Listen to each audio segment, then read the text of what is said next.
Ya, fikih pinjam meminjam dalam Islam. Satu tema yang sangat penting karena hampir bisa kita pastikan tidak ada orang yang tidak pernah melakukan akad pinjam meminjam.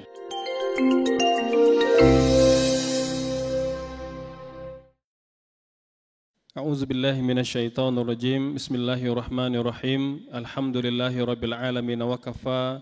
Wassalatu wassalamu ala nabiyil mustafa. Asyhadu an la ilaha illallah wahdahu la syarikalah wa asyhadu anna Muhammadan abduhu wa rasuluhu la nabiyya ba'dah. Allahumma salli wa sallim wa an'im wa akrim ala hadzal nabiyil karim Muhammadin sallallahu alaihi wasallam wa ala alihi wa sahbihi ajmain.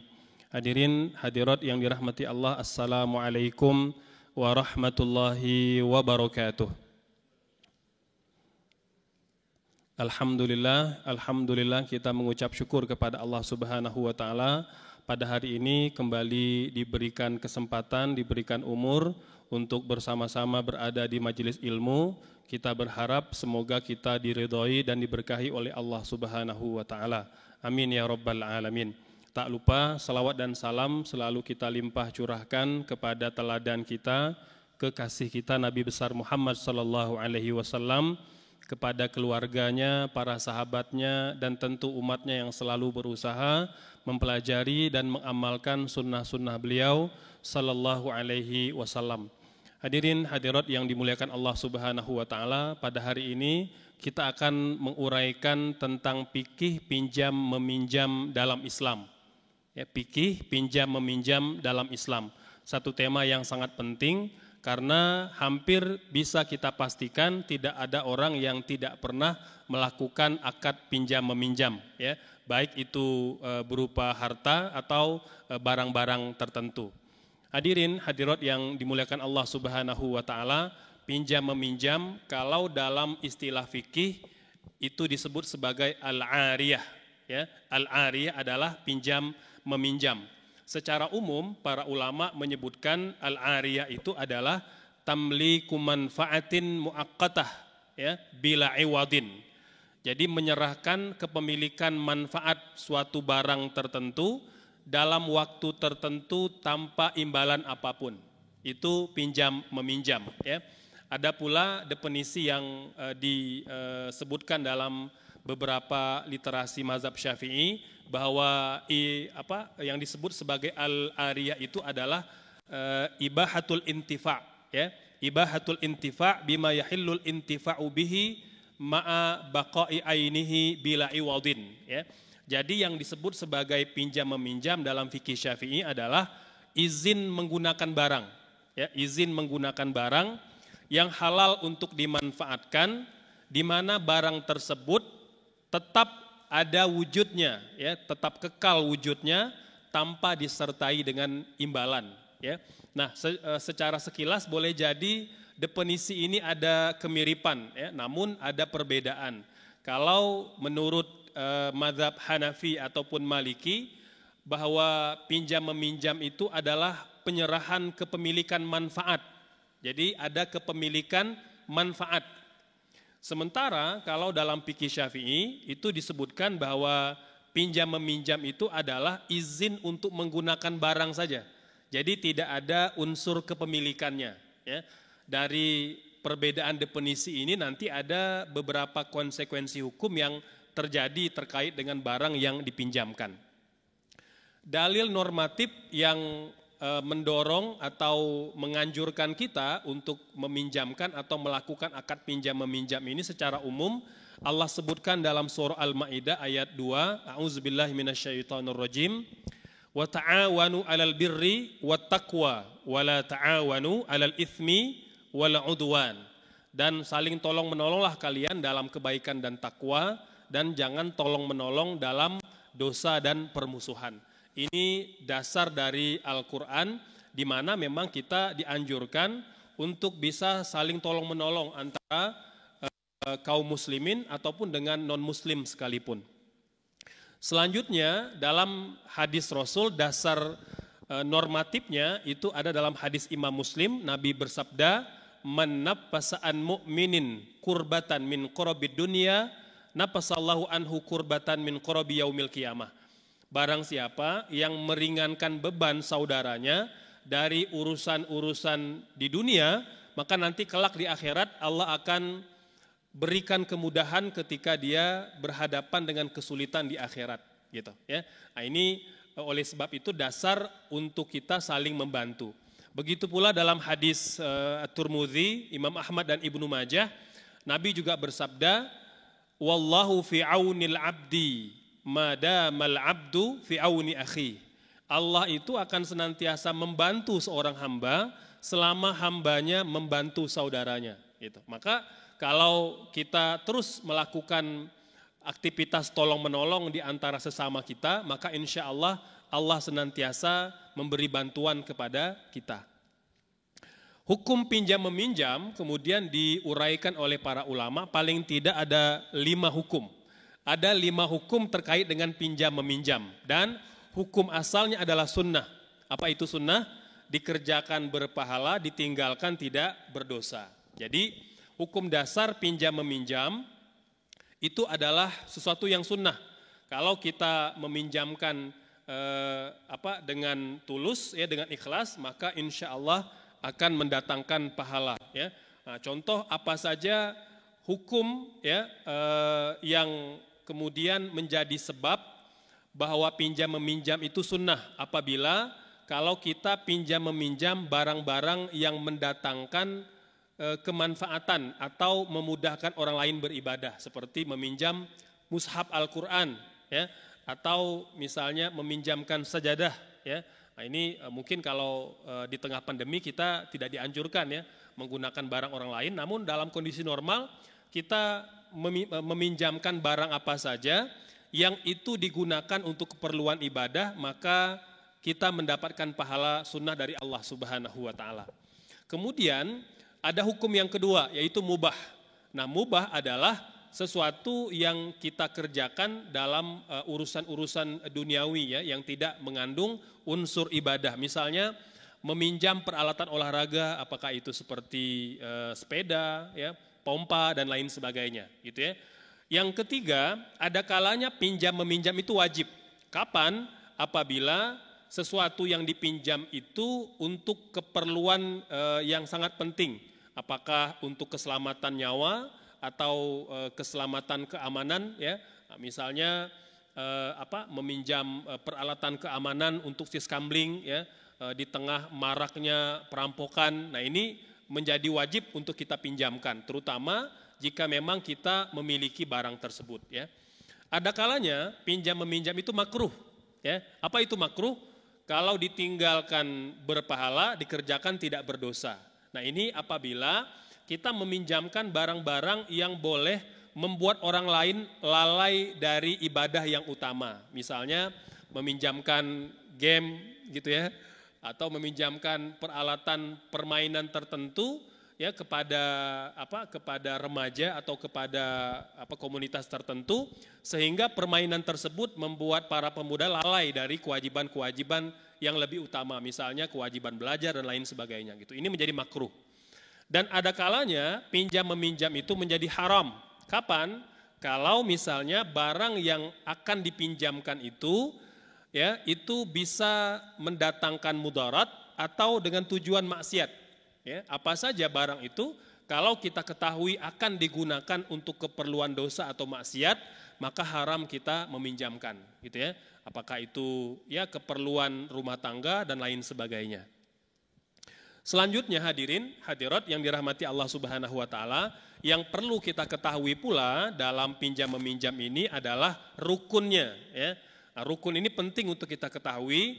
Rukun itu adalah sesuatu yang menjadi bagian dari objek, gitu ya.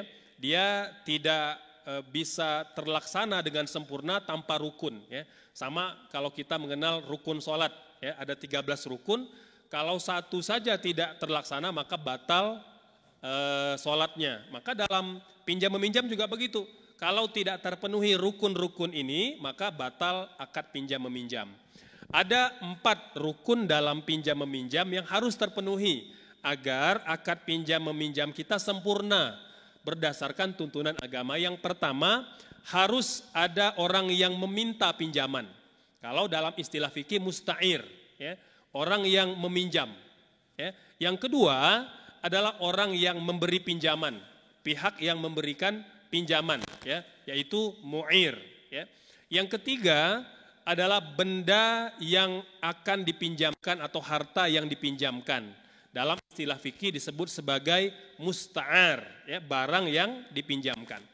Yang keempat yaitu lafal, akad atau ijab kabul ketika terjadi pinjam meminjam antara yang meminjamkan dengan peminjam. Itu harus ada dealnya, ya, terkait dengan apa yang dipinjamkan, sampai berapa lama dan bagaimana kalau terjadi kerusakan. Nah, ini perlu dijelaskan sejak awal, gitu ya.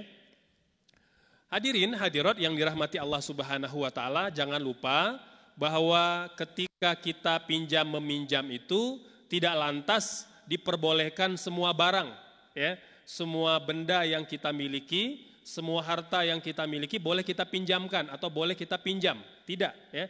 Islam itu menggarisbawahi ketentuan-ketentuan tertentu terkait dengan barang yang dipinjamkan. Yang pertama, barang tersebut harus ada manfaatnya. Harus ada manfaatnya. Jangan sampai kemudian kita meminjam barang yang tidak ada manfaatnya, gitu ya. Itu yang pertama, ya. Yang kedua, bahwa barang tersebut, ya, itu tidak dimusnahkan atau tidak dihabiskan. Jadi kalau kita ingin meminjam barang, haruslah pada barang-barang yang tidak bisa dihabiskan, ya. Nah, jadi misalnya kita boleh meminjam sepeda, meminjam kendaraan, ya, apakah itu roda 2 atau roda 4, gitu ya.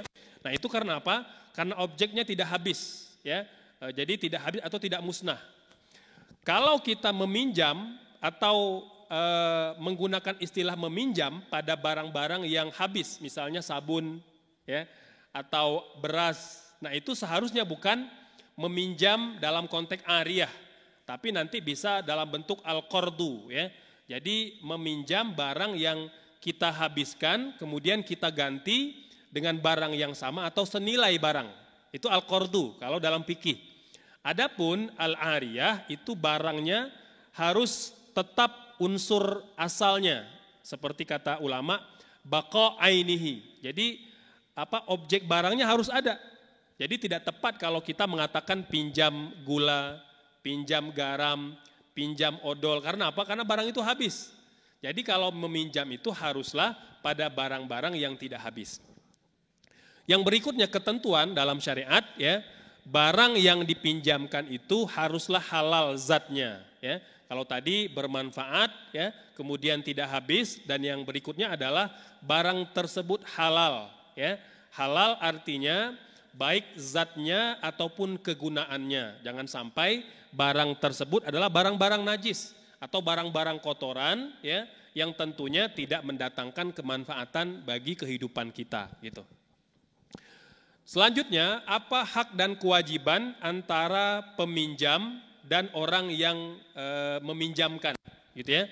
Secara umum, hadirin yang dirahmati Allah Subhanahu wa taala, dalam akad pinjam meminjam antara kita yang meminjamkan dengan orang yang meminjam barang itu bisa menetapkan ketentuan-ketentuan tertentu untuk menjaga kemaslahatan kita dan kemaslahatan pihak yang meminjam, termasuk untuk menjaga barang agar tidak musnah, gitu ya.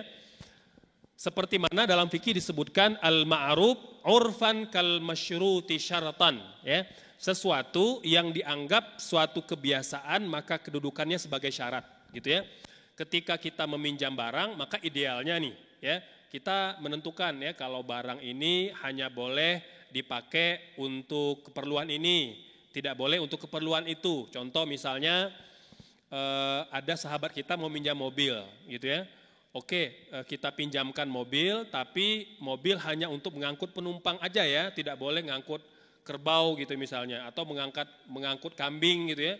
Nah, ini kan tentu tidak lazim digunakan kan kalau kambing atau kerbau menggunakan kendaraan yang lebih besar, ya, apakah itu truk ataupun kendaraan yang sejenis dengannya, gitu ya. Nah, itu idealnya disebutkan di awal. Kalau misalnya peminjam atau yang meminjam tidak melakukan kesepakatan apapun di awal, maka tadi yang tradisi berlaku secara umum itu yang harus ditaati, ya. Jadi al-ma'ruf urfan kal masyruti syartan. Mobil memang pada umumnya hanya digunakan untuk mengangkut penumpang saja. Maka meskipun peminjam tidak menyebutkan syarat di awal, kita yang meminjam tidak boleh menggunakan di luar kebiasaan. Gitu. Meskipun tidak disebutkan, ya. Karena apa? Karena dia berdasarkan ketentuan yang berlaku secara umum, gitu ya. Tentunya dalam pemakaian yang wajar, ya, dalam hal-hal yang diperbolehkan. Selanjutnya, bagaimana terkait dengan waktu pengembalian? Misalnya, apakah waktu pengembalian itu harus sesuai dengan akad di awal, atau misalnya orang yang meminjamkan, yang memiliki barang itu bisa mengambil kapan saja? Nah, ini ada perbedaan di kalangan para ulama, ya. Secara umum mayoritas para ulama, ya, di kalangan mazhab Hanafi, Syafi'i dan Hambali mengatakan bahwa pemilik barang atau orang yang meminjamkan barang itu bisa mengambil barang yang dipinjamkan kapan saja dia inginkan. Mengapa? Karena pada prinsipnya orang yang dipinjamkan itu hanya diberikan keleluasaan untuk menggunakan manfaat, bukan kepemilikan barang. Seperti pada definisi di awal tadi, ibahatul intifa, hanya boleh mengambil manfaatnya. Berdasarkan definisi ini, maka mayoritas para ulama mengatakan kalau pemilik mau ngambil barang tersebut kapan saja, kita nggak boleh menahannya, harus menyerahkan. Jadi nggak boleh, kan belum sampai akadnya atau belum sampai waktunya, nggak boleh. Mengapa? Karena memang pada dasarnya definisi pinjam meminjam berdasarkan definisi jumhur atau mayoritas para ulama bahwa itu hanya kebolehan menggunakan manfaat. Nah, ini berbeda hadirin sekalian, berbeda dengan hukum yang berlaku di kalangan mazhab Maliki, ya. Ini mazhab Maliki mungkin banyak diamalkan di Eropa, gitu ya. Dalam mazhab Maliki, al-ariyah atau pinjam meminjam itu adalah tamliku manfaatin.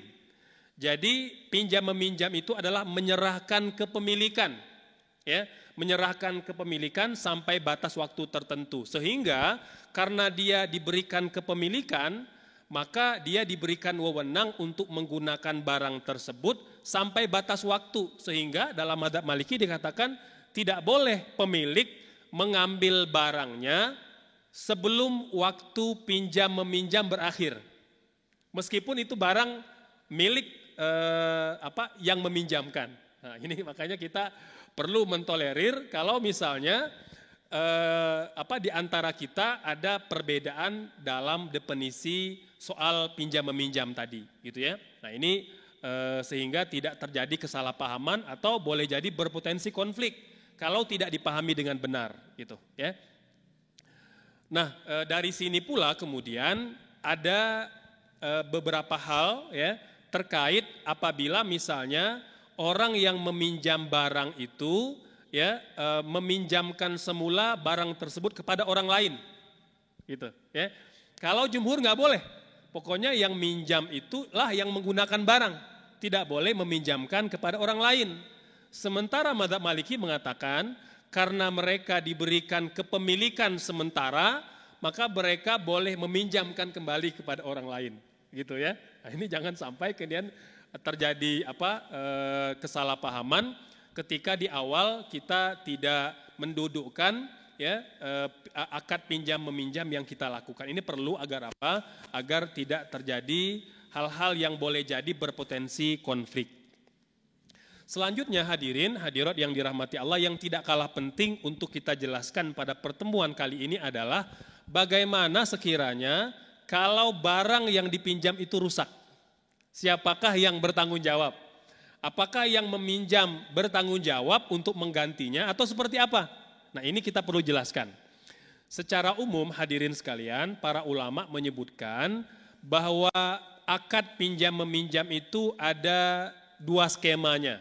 Skema yang pertama iyad amanah, ya. Artinya barang itu dipinjamkan dengan akad amanah.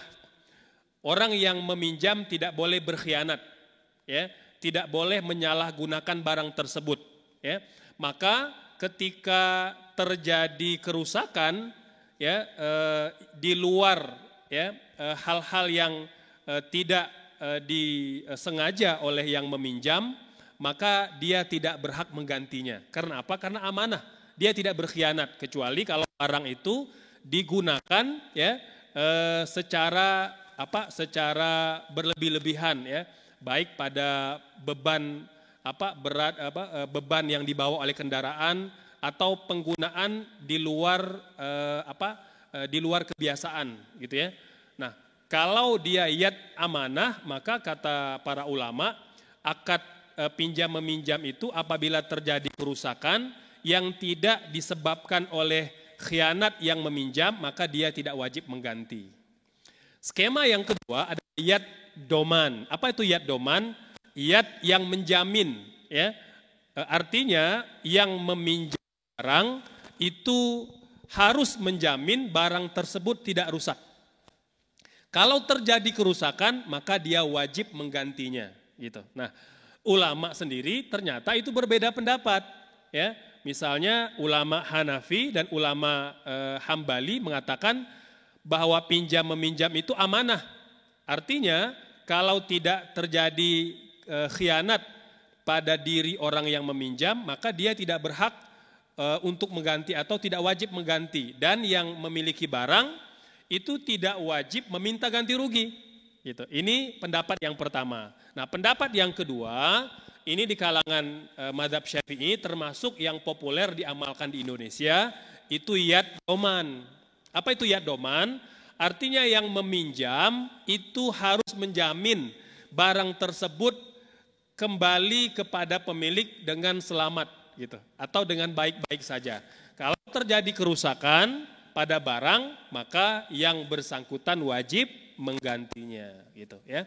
Apapun hadirin sekalian, sejak awal maka sangat elok kalau antara peminjam dengan yang meminjamkan itu ada kesepakatan gitu ya, agar apa? Agar tidak terjadi kesalahpahaman ketika terjadi kerusakan pada barang gitu ya.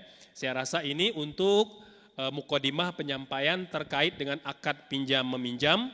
Selanjutnya kita persilakan kepada hadirin hadirat sekalian untuk bertanya tentang tema ini. Dipersilakan. Ya, Ustaz. Saya mau tanya. Misalnya saya sebagai peminjam, pinjam barangnya sama temennya, misalnya dikasih pinjam, tapi nggak ada akad, misalnya akad ya udah pakai aja, sama saya juga nggak dipakai gitu ya, kayak gitu. Nah saya misalnya udah pakai sekali, teman saya ini nggak nanya-nanya, si apa yang punya barang nggak nanya, ya udah saya juga, padahal saya tahu ini udah makainya gitu, tapi kita kayak nanti aja lah, belum ditanyain sama yang punyanya. Nah itu hukumnya gimana? Nah terus lagi kalau kita pakai barangnya terus ini, barangnya nggak rusak ada gitu, cuma pemanfaatannya misalnya barang asalnya enak banget, jadi kalau pas udah sama kita sering dipakai, nanti ketika sama peminjam yang punyanya dipakai jadi enak doang gitu, jadi kurang pemanfaatannya. Itu gimana sih hukumnya? Baik ya, yang pertama terkait dengan akad pinjam meminjam barang yang tidak menyebutkan batas waktu tertentu gitu ya. Bagaimana pandangan syar'i terhadap hal ini ya. Secara umum hadirin sekalian, kata Rasul, al-muslimun ala syurutihim. Orang Islam itu idealnya mereka menetapkan klausul-klausul dalam transaksi mereka.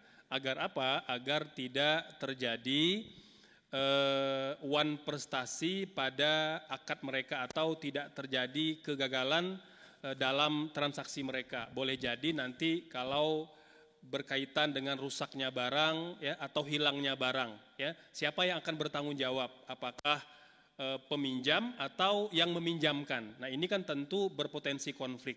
Oleh sebab itu Islam selalu menetapkan syarat yang mendatangkan kemaslahatan untuk umat manusia atau untuk kaum muslimin. Oleh sebab itu penting ya, ketika kita melakukan pinjam meminjam apapun bentuknya, maka kita tetapkan klausul-klausul untuk menjaga hak kedua belah pihak.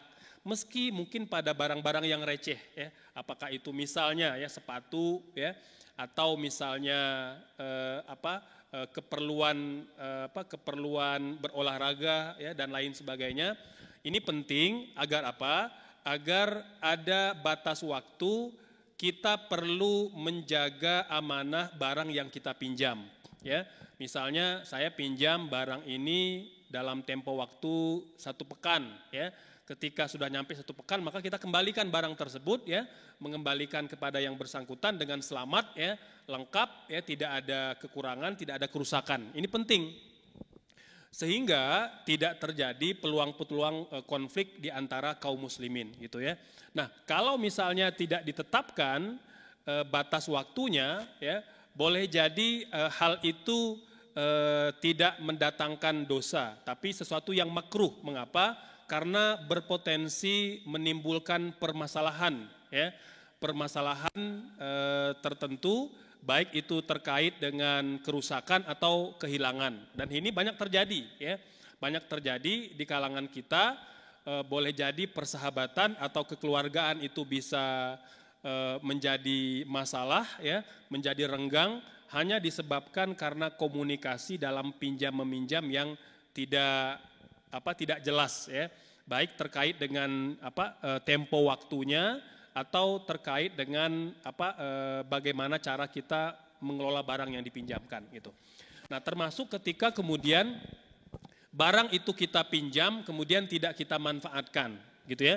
Nah, hal ini diperbolehkan asal selama barang itu menjadi barang yang kita pinjam, maka kita yang memegang amanahnya.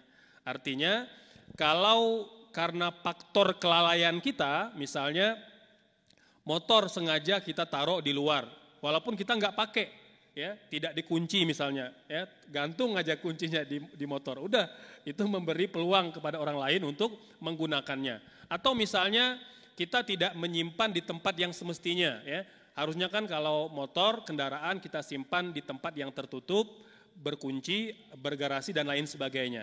Tapi kita letakkan di tempat terbuka. Nah ini kata para ulama, jika ada unsur kelalaian ya dari yang meminjam maka dia berhak menggantinya. Gitu ya. Itu jawaban terkait dengan 2 pertanyaan tadi. Gitu. Silakan kalau ada yang lain, mangga. Kalau ada, kita masih punya waktu ya untuk bertanya. Ya silakan. Saya mau nanya, apa yang membuat si peminjam menjadi berdosa meminjamkan barang itu? Ya, kapankah seseorang berdosa karena meminjamkan barangnya? Ya. Baik, hadirin hadirat sekalian, secara umum prinsip dalam pinjam meminjam itu adalah ta'awun 'alal birri wat taqwa, tolong menolong dalam kebaikan dan takwa. Sehingga kalau kita meminjamkan mendatangkan kebaikan, menolong orang, meringankan bebannya dan lain sebagainya, maka itu ada unsur kebaikan dan unsur takwa, mendatangkan pahala. Namun kata Allah, wala ta'awanu 'alal itsmi wal 'udwan. Jangan tolong menolong dalam dosa dan permusuhan. Mengapa? Karena kalau kita ikut terlibat menolong orang berbuat dosa dan permusuhan, maka kita ikut berdosa dan itu diharamkan. Itu diharamkan ya. Jadi boleh jadi kita tidak melakukan dosa secara langsung, tapi kita ikut berperan, ikut berkontribusi terjadinya dosa dan kemaksiatan, maka dosanya sama ya, dosanya sama ya. Oleh sebab itu dalam kita meminjamkan barang, maka idealnya kita harus tahu pertama barang yang kita pinjamkan itu insya Allah akan digunakan untuk kemanfaatan gitu ya. Yang kedua, kalau kita ketahui barang itu dipinjam oleh orang yang memang akan melakukan dosa dan kemaksiatan serta permusuhan, maka haram kita meminjamkannya. Contoh simple aja, misalnya kita mengetahui ya di sekitar kita itu ada tinggal misalnya mantan ya narapidana ya, tidak semua narapidana itu seperti itu, tapi ada mungkin mantan narapidana yang masih gemar menyantroni rumah-rumah penduduk ya, kemudian merampok dan lain sebagainya. Kita mengetahui itu. Kemudian suatu ketika dia meminjam sajam atau senjata tajam, apakah itu pisau ya atau barang-barang berat di rumah kita yang memang pada dasarnya kita gunakan untuk keperluan yang baik. Tapi kalau kita mengetahui orang yang datang itu menggunakan untuk keperluan yang tidak baik, ya itu bisa kita ketahui dengan kebiasaan ataupun dengan rutinitas yang dia lakukan, maka kita haram untuk memberinya. Adapun kalau kita tidak mengetahuinya, ya secara umum, kalau barang-barang itu untuk keperluan keseharian, contoh misalnya dia minjam pisau dan kita tahu misalnya dia orang baik, orang soleh dan tidak pernah berbuat kerusakan di masyarakat, kita pinjamkan. Meskipun itu termasuk barang yang berbahaya. Tapi karena kita mengetahui orang tersebut baik secara umum, kita boleh meminjamkannya gitu ya. Nah, ini terkait dengan bagaimana seseorang itu bisa terjebak dalam pinjam-meminjam yang haram atau yang halal. Itu tentunya dengan mempertimbangkan kondisi real ya antara yang meminjam dengan yang meminjamkan antara yang meminjam dan yang meminjamkan barang gitu. Ya, semoga terjawab. Ada lagi silakan jika masih ada. Cukup segitu? Baik, kalau tidak ada kita cukupkan penyampaian pada hari ini tentang akad pinjam-meminjam dalam Islam. Semoga mendatangkan manfaat dan berkah. Insya Allah bertemu di kajian yang akan datang. Astagfirullah. Wassalamualaikum warahmatullahi wabarakatuh.